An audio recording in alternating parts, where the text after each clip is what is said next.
సింహరాశి వారికి 2025వ సంవత్సరంలో మాస ఫలితాలు. సింహరాశి వారికి గురుడు జనవరి 1, 2025 నుంచి 13 మే 2025 వరకు 10వ స్థానంలో సంచరిస్తున్నాడు. జన్మరాశి నుంచి 10వ రాశిలో సంచరించే కాలంలో ప్రతి చిన్న పని చాలా కష్టసాధ్యంగా ఉంటుంది. తల్లికి అంత మంచిది కాదు. ఇష్టం లేకుండానే దూర ప్రయాణాలు అనేవి చేయవలసి వస్తుంది. ఆస్తులు అనేవి కరిగిపోతాయి.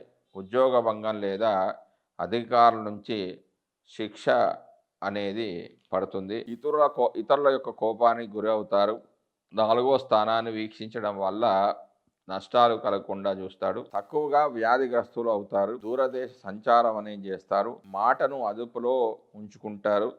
వినోదాల్లో, విద్యా వ్యాసంగాల్లో పాల్గొంటారు. మే 14, 2025 నుంచి అక్టోబర్ 17, 2020 వరకు లాభస్థానంలో సంచరిస్తూ ఉన్నాడు గురుడు. తద్వారా ఉన్నత పదవి, ప్రభుత్వ సన్మానాలు పొందడం, విద్యా వివేక